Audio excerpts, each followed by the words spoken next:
Welcome back, guys. You know who it is. Hope everyone having a lovely day. So today this video is going to be ponds and what we do as far as fish hobbyists, and if you want to set one up, I'll show you exactly what I do. This is going to be a different video, but this I get from Costco, and this is maybe $8 or $9. You can really get them anywhere. You can get them from Walmart, you can get them from Ace, you can get them from Sam's Club, wherever you want to get them. So today this bin is, I think, 150 gallons. Never actually measured it. So right now, all I'm doing is I'm filling it. You can see that I raised them off the ground a little bit. I didn't have more cinder blocks, so I'm gonna see how this works. I might have to pull it down a little bit, you can see. The reason I raised it is because last year I've had problems with raccoons and possums eating and killing the fish. So as I can see, actually I will bring this down a little bit. But if you wanna set one of these ponds up, the biggest thing too, you don't need filtration, but you're going to want some type of plant coverage because it also depends on what types of fish you're going to be breeding. So this year, I'm going to be breeding probably rice fish. So as I say this, I should probably move this down before the water gets too high. And so if you want to set one of these up, I'll go over it real quick. These are about 29 gallons. They come with one of these. I have a new one on top of the deck that I'm going to do. Depending on what you want to put in, you don't need an air stone or a little filter. I normally do, just to help them with the aeration and overall just a little bit of filtration. If you want to put any type of gravel in, that would help you from getting cloudy water, because the sediment, then it has a place to sit, and then it goes into the gravel and the water ends up getting clearer. Because last year what I had was this pond had no gravel in it. It was just green water the whole year. I do have a UV filter, so I might use it this year for this. But this, you just basically get the black bin, get an air pump, get filter media or a filter, and then you basically just put the gravel in, get a few floating plants depending on what you're breeding. This year I'm just going to use water lettuce. I don't like the water hyacinths water hyacinths, because like actually there's some left here. The roots, they're just so dirty. I noticed too with the water lettuce that it's much cleaner and it's better, I think, for the fry because they really hide in there. Other than that, it's not that difficult. I'm gonna do a whole video and setting them up. Right now I'm gonna fill this up, let this settle for a few days. I gotta set up the electricity over here to end up putting the air pumps and the filters.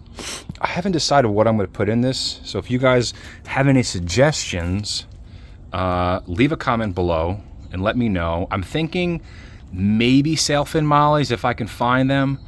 You know, the thing about this pond too, it's very big, so I would probably need a good amount of mollies. I mean, I would probably start with at least 10 for this size pond, or this size, well, it is a pond.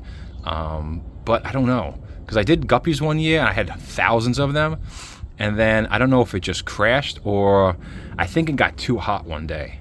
And that's something too that you guys are gonna have to be aware of, that some days, depending on where you are in the States or maybe even overseas, that if this water gets very hot, you're gonna want aeration, because the ponds, the guppies and the goldfish or whatever, any type of fish you have, they're gonna need the aeration. I like to put it in an area that's not too sunny, that's kind of gets like 50-50 if possible. That's why you can see it's closer to the bin there, or the shed, because the sun blocks it, and then that way it doesn't get direct sunlight, because if it's getting belted with heat throughout the summer, that's not going to be good for the fish, because you want them to have a good quality of life, good water quality, and overall you don't want them getting too hot. So something to consider. I'm going to take you inside before I end this video, because I wanted to show you guys some new cories I just got from Underground Aquatics, and I think you guys are going to like them. We are back in the fish room. All right, guys, are you ready for this? Are you ready? Tell me you're ready. Leave a comment below if you're ready. All right, so I had some black cories. I ended up trading them for these particular cories. Mark Soberman was at a recent auction and meeting. He did a lecture about cories. He's very well known. These cories came up. They're called, you know what? I'm going to show you. You ready? Here we go. So these cories are called slate cories. They came up in the video, and I was looking at them. I'm like, that's a cool cory.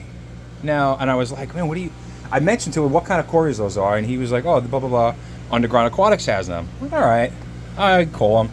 I ended up looking online, or I think I went in the store, and they were huge. So these are wild caught. I think they're from Colombia. I'm not 100% sure. I'm not a doctor. I'm not a podiatrist. But these are them.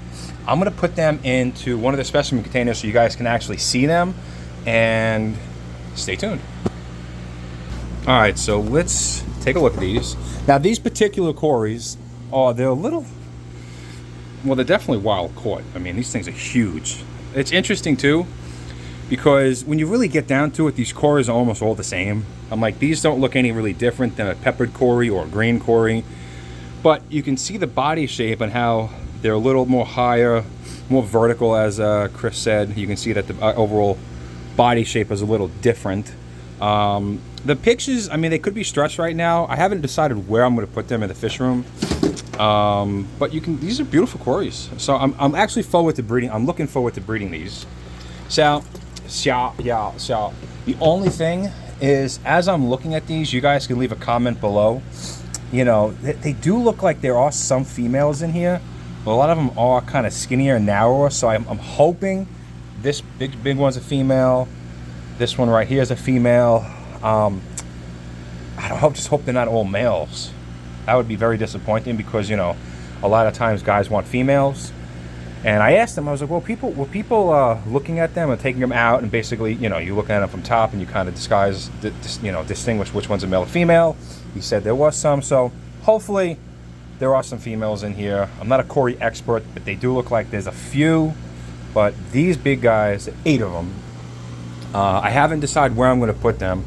I'd like to put them in here and get rid of all those guppies. I don't know right now. I'm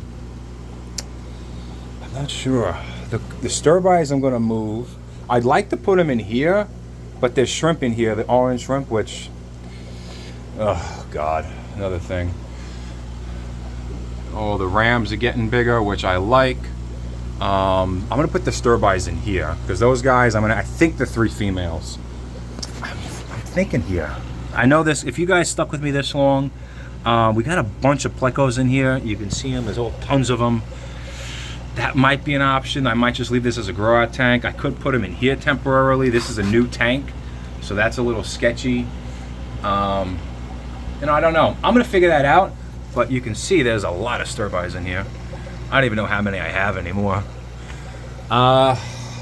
That's it. I wanted to make a short kind of just what I'm doing with the ponds outside, because this year too, I'm not going to be too focused with ponds. It's because realistically, it's just I got a very busy schedule, and to break down those ponds in the winter is very difficult. So yeah, I know I have a pair of angels in here right now, so I'm gonna have to fix that. This is not working out, but that's it, guys. I hope you'll enjoy the video. Please like and subscribe. Leave a comment if you made it this far as what you want. That's all, folks. If what you want me to put outside, something different. I'm done with guppies. I think I don't really not care for them, but I've been done with them. So yeah, I know I got some cories in here, and these are the reds and the snow white plecos I've been breeding. So successful hatch there. I'm all over the place today. I've been busy. Like and subscribe, guys.